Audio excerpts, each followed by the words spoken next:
Estamos orando com os salmos, quarta após quarta, e hoje temos o privilégio de olhar para o Salmo 54, salmo esse que eu quero te convidar a abrir a sua Bíblia, tê-lo em mãos, para você poder acompanhar essa nossa reflexão.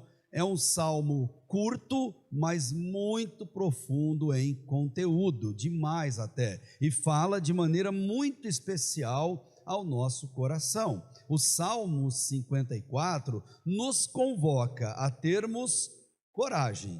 E coragem por quê? Porque Deus sempre nos protege do mal, dos maus e das más circunstâncias em nossa volta. Se você está acompanhando a série a respeito dos Salmos, você já sabe que os maus sempre se darão mal, pois é contra eles mesmos que eles aplicam e praticam a maldade, enquanto estão fazendo-a contra as outras pessoas, que Deus chama de justos ou inocentes. E ninguém deve duvidar, nem eu, nem vocês, que Deus sempre recompensa aqueles que lhe são fiéis, aqueles que lhe servem, aqueles que o amam. E a mesma verdade também serve para dizer que Deus condena os maus. Ele abençoa, ele protege, ele cuida e ele recompensa os seus filhos. Ao mesmo tempo, os maus acabam pagando o preço da sua maldade, aqueles que escolhem viver uma vida distante de Deus. E a mensagem do Salmo 54 especifica que tipo de mal a gente está falando, que tipo de pessoas más ele está mencionando. São aqueles que cometem os pecados da língua, que caluniam, que difamam, que ameaçam ou que fazem algum tipo de traição contra o próximo. E é legal você lembrar disso antes mesmo de entrarmos no Salmo, que a língua humana tem um poder incrível. Ela tem o poder de levantar e tem o poder de derrubar. Ela tem o poder de trazer vida e ela tem o poder de decretar a morte. Ela tem o poder de abençoar, como ela tem também o poder de amaldiçoar. Tem o poder de somar, de agregar, mas tem o poder também de dividir, poder de atrapalhar, poder de somar. A mesma língua tem todos esses poderes. Os zifeus, e guardem esse nome, uma das tribos que pertencia ali ao povo de Israel, ficava ali circunvizinha, serão protagonistas desta história do Salmo 54. A respeito da língua, e fazendo uma pesquisa rápida, o pastor Luciano Peterlevitz, querido pastor aqui da Primeira Igreja Batista de Sumaré, ele tem um site pessoal em que ele escreveu em curtas palavras qual é o poder da língua. Eu quero ler para você alguns trechinhos do que ele fala nesse escrito. Ele diz assim: alguém já disse que o esporte preferido do brasileiro não é o futebol, mas o fofocol. Como gostamos de falar sobre os outros e contra os outros. Infelizmente, em nossas igrejas, existem mexericos, maledicências e palavras levianas, mas de acordo com a palavra de Deus, quando nos convertemos ao Senhor, nossos corações foram transformados e, consequentemente, nossas bocas também. Recebemos a graça de Deus e agora, por nossas palavras, transmitimos graça aos que ouvem. Entretanto, muitos parecem que converteram o coração, mas não converteram a língua. E comentando o trecho lá de Tiago, nessa carta tão fantástica, ele comenta 3 coisas da língua. O primeiro, o poder controlador que a língua tem.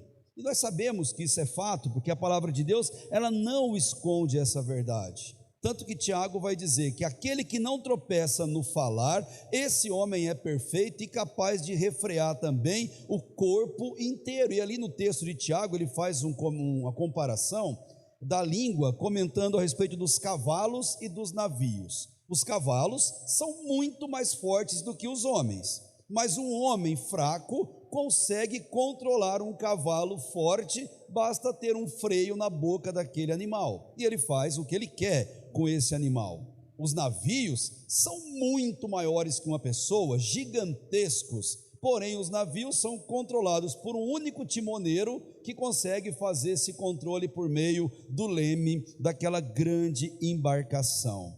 Aí Tiago diz, né? Assim também a língua é um pequeno membro do corpo, mas ela se gaba de grandes coisas. E ele vai dizer: a língua não somente controla o nosso corpo, como também demonstra se o nosso corpo está bem. Isso porque a saúde do corpo começa pela língua.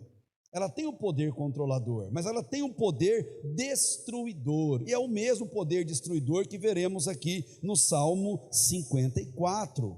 E aqui o pastor Luciano, ele faz um comentário bem interessante, quando ele cita o versículo 6, a língua é como um fogo, pois ela está entre os membros do nosso corpo e põe em chamas o curso da nossa existência. Ou seja, a língua incendeia famílias, trabalho, igreja, enfim, mete fogo em tudo. E Bruce Waltke, que ele disse algo bem interessante, ele falou assim: a língua do tolo, ela é comprida o bastante para cortar-lhe a própria garganta.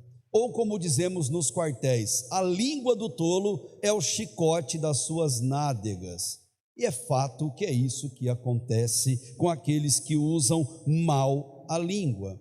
E ele termina dizendo do poder amaldiçoador e abençoador. Como pode uma língua ter duplicidade de funções? Tiago vai dizer que da mesma fonte não pode jorrar água boa e água salgada, da mesma fonte não pode vir coisa boa, não pode vir água limpa e não pode vir esgoto, ou uma coisa ou outra, que habita dentro do coração das pessoas. E ele vai dizer, o pastor Luciano, o mundo está sedento, e que tipo de água tem jorrado da nossa boca? Água doce ou amarga? Água doce que tem poder de curar feridas, ou água salgada que tem o poder de aumentar as dores e o sofrimento?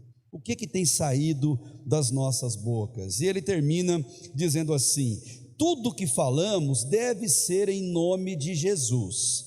Fofocamos em nome de Jesus? Caluniamos em nome de Jesus? Amaldiçoamos em nome de Jesus? Não, claro que não. Quando falamos em nome de Jesus, abençoamos e edificamos, que assim seja o nosso falar.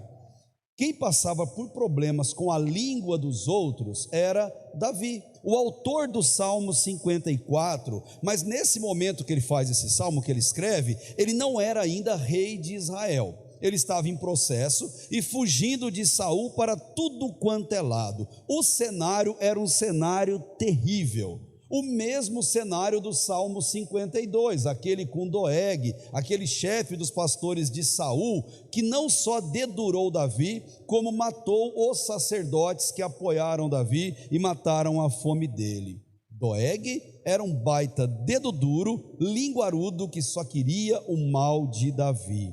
O Salmo 52, ele vai ser produzido para contar aquela história, e o 54 é uma espécie de complemento daquele salmo, que você vai encontrar a história em 1 Samuel 23, 1 Samuel 21, tem toda a narrativa dessa história. Davi, assim que ele foge dessa situação de Doeg, ele é levantado. Ele vai e trava uma batalha muito cruel com os filisteus. Ele vence a batalha contra os filisteus que chegariam até Saul, e por fazer isso, Davi, ao invés de receber um muito obrigado, ao invés de receber, poxa, que legal que você fez isso, ao invés de receber reconhecimento, Davi recebeu mais perseguição por conta de Saul. Aquilo entristeceu demais o coração daquele homem. Davi era vítima de injustiças, e a injustiça estava corroendo a vida desse homem como faz um ácido. Davi se sentia culpado, porque aquele homem, aquele Doeg, havia matado os profetas, sacerdotes, que não tinham feito mal algum, eram pessoas que só tinham feito um bem. E naquele sofrimento, Davi precisou de encorajamento, de Deus pegar e falar: Davi, dá mais um passo, Davi. Davi, prossegue adiante. E o Salmo 54 é justamente a mensagem de encorajamento que Davi recebeu. O belo dessa história que você vai perceber quando adentrarmos aqui nos versículos do Salmo 54, é ver o quanto Davi era frágil, mas o quanto ele buscava a Deus nos piores momentos da vida dele, e a solução sempre vinha. Como que Davi buscava a Deus, como eu e você temos que fazer? Ele buscava a Deus orando, buscava a Deus se prostrando, buscava a Deus se humilhando e reconhecendo a sua situação tão ruim. E vinha Deus e medicava a alma daquele homem. Os salmos, você sabe, são remédios para a nossa alma, que se tomados de acordo com a prescrição divina, se orados e estudados como devem ser de uma forma devocional, podem nos curar de todos os males que afligem a nossa vida. Davi foi restaurado, aquele desânimo corroía a alma daquele homem. O que mais fez Davi sofrer foi a ingratidão. Ingratidão, ela dói. A raiva no coração de Saul era algo que Davi não conseguia entender o porquê do comportamento daquele homem que só queria fazer-lhe mal, ao invés de reconhecer a sua lealdade, o seu capricho e aquilo que Davi estava fazendo. Enquanto Davi fazia o bem, Saul procurava matá-lo. E aquilo foi de uma sordidez terrível, de uma sordidez sem tamanho. Mas Davi, em meio a tudo o que passou, ele fez a única coisa que um filho de Deus faz. A única coisa que um filho de Deus deve fazer. Davi orou. Davi se entregou. Colocou na mão de Deus e em sua oração, ele vira para Deus com muita coragem e diz: Deus, encoraja o meu coração, Deus, e me julga. Traz justiça para a minha causa. E ele faz isso por meio desse salmo tão belo que a gente tem em mãos. Eu queria dizer para você duas coisas. Eu queria que você acreditasse nelas. A primeira, um dia você vai precisar do Salmo 54. Um dia você vai precisar orar o Salmo 54. Isso se você já não precisou muitas vezes na sua vida até chegar o dia de hoje. Isso é uma grande verdade. E a segunda, ore e entregue a Deus toda a maldade e injustiça cometida contra você, porque Deus, Ele te protege dos maus, principalmente da língua dos maus. Essa é a mensagem do Salmo. Essa é a mensagem que você deve guardar no seu coração, e no momento que você tiver essa necessidade, entregue-a a Deus. O que Davi faz? Primeiro ele ora por livramento. Primeiro ele vai pedir para Deus: Deus, me livra desse mal que está em minha volta. Essa oração nós temos que fazer todos os dias. Por isso que a oração do Pai Nosso diz: mas livrai-nos do mal. Ele pede: Deus, me livra desse mal que está em minha volta. Temos que fazer essa oração todos os dias, antes de sairmos de casa. Aliás, eu vou além, antes de sairmos da nossa cama, porque a nossa casa oferece risco para nós, inclusive de acidentes ou incidentes domésticos. Idosos que digam muito bem o quanto isso é verdadeiro. Davi faz essa oração, ele pede livramento nos 3 primeiros versículos. Acompanha comigo. Salva-me, ó Deus, pelo teu nome, defende-me pelo teu poder, ouve a minha oração, ó Deus, escuta as minhas palavras. Estrangeiros me atacam, homens cruéis querem matar-me, homens que não se importam com Deus, e é doloroso demais. Os estrangeiros aqui não são pessoas de fora, era o povo próprio de Deus, o povo de Davi. Que desgraça terrível quando a gente sofre por gente do nosso lado, da nossa família, da fé, e não pelo mundo perdido lá fora. E Davi, ele vai dizer isso de uma maneira muito fantástica: Deus, me socorre pelo teu nome. Na cultura oriental, nome transmite caráter, nome é muito importante. O nome de Deus transmite o caráter de Deus: santo, puro, justo. Implica em pedir para Deus: Deus, pelos seus atributos, pelo seu nome, salva-me, Pai, não por causa de mim, mas apesar de mim, me salva, Deus, em meio ao que eu estou passando. A confiança desse homem é que Deus vai livrá-lo com toda certeza daquilo que ele está enfrentando. O nome de Deus sempre vai representar não só o seu caráter santo, mas vai representar também a aliança que Deus firmou conosco. Queridos, guarde uma coisa no seu coração: a aliança firmada jamais será quebrada. Por Deus nunca, Deus não quebra aliança. Homens falham, homens pecam, homens quebram, Deus não. A aliança que Deus firmou, Ele firmou pelo nome dEle, e a aliança de Deus, Ele prometeu nos abençoar, Ele prometeu nos proteger, Ele prometeu guardar a nossa alma, a nossa entrada e a nossa saída, hoje, amanhã e para todo sempre. Esse é o Deus que nós cremos, esse é o Deus que nós servimos. Diante do que Davi sofria, diante dos ataques, ele se coloca diante de Deus como se estivesse no tribunal, e ele pede para Deus assim: Deus, me julga, Pai, primeiro o Senhor me julga, vê, Deus, se eu estou errado, vê se eu estou em pecado, Deus me julga e dá o veredito do Senhor. E o veredito que ele pede para Deus é aquele veredito assim: Deus, julga a minha causa e diz se eu sou inocente mesmo, como ele faz outra vez lá no Salmo 139, dizendo: Deus, sonda-me, conhece o meu coração, olha intimamente para a minha alma. Nesse julgamento, Davi ele pede para Deus: Deus, eu quero ouvir o julgamento do Senhor, que eu sou inocente disso que está acontecendo. Que fantástico isso, gente. Que fantástico os salmos como remédios para a nossa alma. E nós podemos descansar nessa certeza, quando você está do lado certo, quando você está de maneira correta. Mas precisa de muita coragem para fazer essa oração, muita. E se tem uma coisa que Davi tinha, era coragem. Coragem era a marca indelével do caráter de Davi. Coragem. Deus protege os seus. No segundo verso, ele fala para Deus assim: Deus, me escuta, ou tipo assim: Deus, por favor, presta atenção no que eu estou pedindo, presta atenção no que eu estou falando, eu preciso de uma resposta do Senhor, eu quero me sentir acolhido, quero me sentir aliviado nisso que eu estou orando. Aliás, o acolhimento, se não for um dos melhores motivos, ele é o principal motivo pelo qual nós oramos. Nós oramos para se sentir acolhido por Deus, recebido por Deus, ouvidos por Deus em todas as nossas demandas. E Davi clamou a Deus para Deus livrá-lo do que? Da língua má, não só de Doeg, mas também dos zifeus, que eram seus irmãos, mas que haviam feito algo terrível contra ele. Pessoas que ontem diziam que era da mesma fé que ele, hoje mudaram completamente de postura e deixaram Davi completamente abandonado.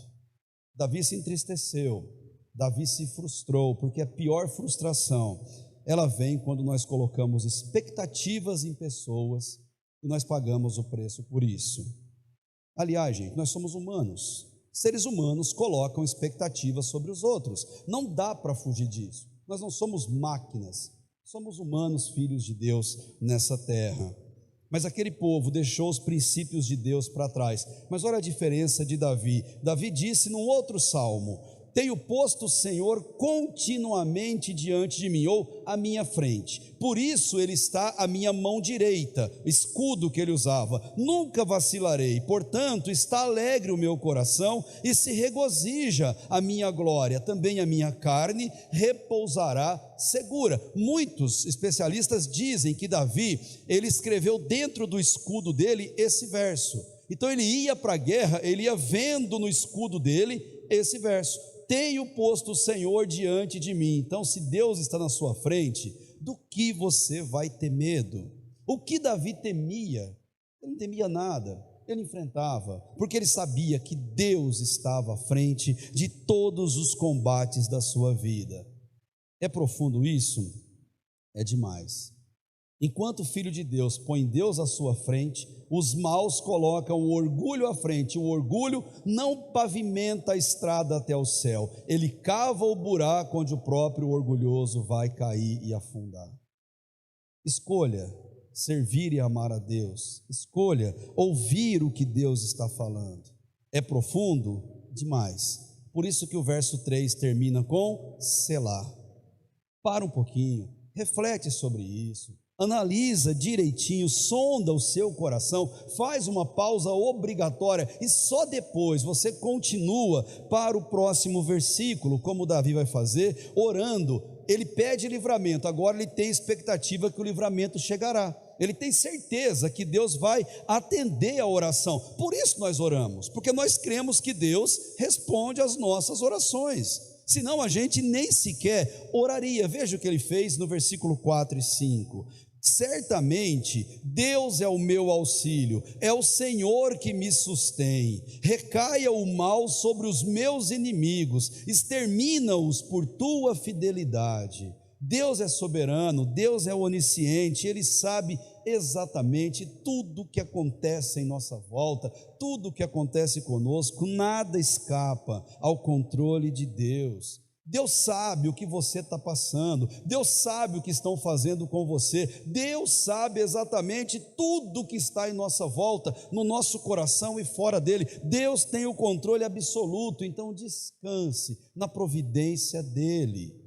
Davi fez isso, Davi nos ensina isso, e esse homem teve lições preciosas e disse: com certeza Deus é o meu auxílio. Então eu pergunto para você que está nos ouvindo de casa e você que está aqui: quem é o seu auxílio?